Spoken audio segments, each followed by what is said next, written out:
guys, welcome back to Goodbye Grains. Today we are making one of my favorite salads.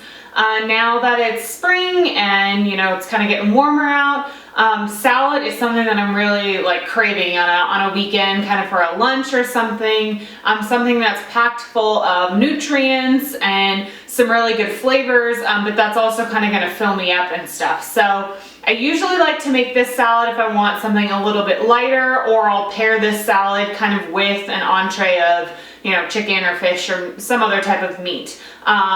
So this is a little bit more of like an assembly than like a cooking recipe, but I definitely wanted to share it with you guys because it's definitely one of my favorites. So let's take a look at the ingredients. So we have some organic kale and some organic wild arugula. Now sometimes this is also labeled as rocket, and I'm not entirely sure why. I've always called it arugula, but it can also be seen packaged as rocket. It has a really peppery kind of bite to it. It's by far one of my favorite greens. And then this is some leftover roasted vegetables, a little bit of red onion and carrots and Brussels sprouts. Whatever type of leftover roasted vegetables you have will taste great. I add a little bit of apple, and now the reason for this is because you kind of get a little bit of that natural sweetness along with the roasted vegetables. And then these are some toasted pecans, just a small handful, maybe 10 or 12 of them. A little bit of extra avocado that I had, and then also some basil. And now the fresh basil, once you kind of tear it up throughout the salad, it really lends a nice, bright, fresh taste to the entire salad. Some cracked black pepper, because I love pepper on all of my salads. This is actually some macadamia nut oil.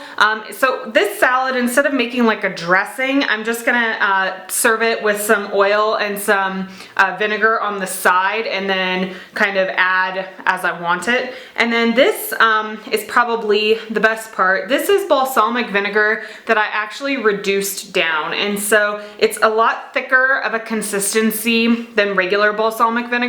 And the way that I did this is just added a 1/4 cup of balsamic vinegar into a stainless steel pan on very low heat for about 5 to 10 minutes, and would just kind of swirl it around in the pan, and then turn the heat off and let it sit for about 20 minutes, and just the residual heat will allow it to continue to condense. But this is, I think, a big thing that restaurants do. They don't just serve like regular vinegar, they serve it where it's a little thicker and you can actually see it on top of your greens. And I'll dip one of the leaves in while we assemble this and kind of show you what I mean. So let's assemble our salad.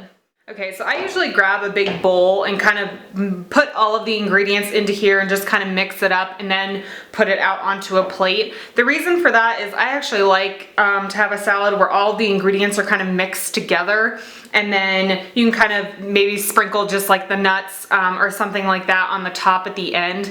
I hate when you go to a restaurant or you go somewhere and they have all the greens underneath and all kind of the toppings on top, and then you basically eat everything and then you have just a giant pile of this at the end, which isn't bad, but I usually prefer to kind of have a bite with every single ingredient. So we can add in our greens first,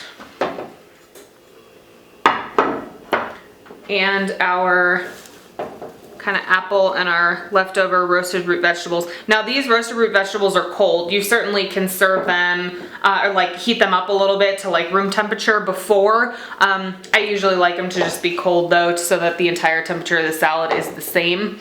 And then for our basil, we're actually just gonna kind of rip this up. And the reason for that is when you cut basil, and probably when you rip it a little bit too, it starts to get slightly brownish black on the sides, which is not appealing. So I just kind of roll it up so that I can kind of break up all of the leaves all at once, and then just kind of sprinkle this over the salad.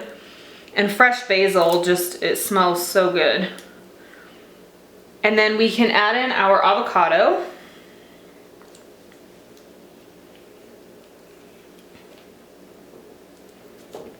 And now if you want to add some protein, some meat or something like that to this salad, you certainly can. I kind of like it all by itself on its own, and then kind of serve it with either some grilled fish or chicken or something like that on the side instead of on top of the salad.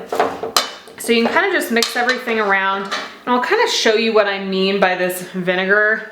If I just take a leaf, if you kind of soak it in it, you can see it sort of almost sticks. And if I kind of drag it around the side here, you can see it doesn't really go anywhere because it's a little bit thicker. You kind of get a hint of sweetness from this as well. So we can grab a big plate and plate our salad.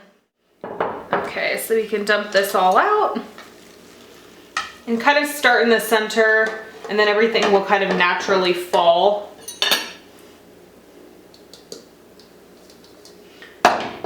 And then you can move everything around. If you have clean hands, you can just kind of use your hands to kind of mound everything up together.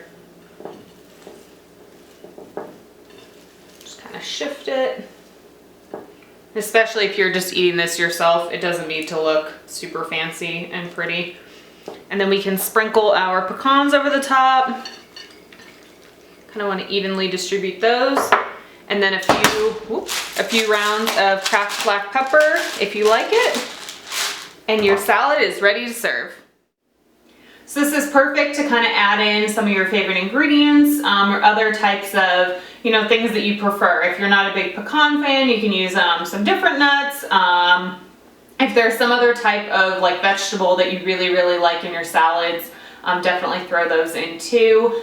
This has just been my favorite recently. So hope you guys will give this a shot, and I'll see you next week. Bye.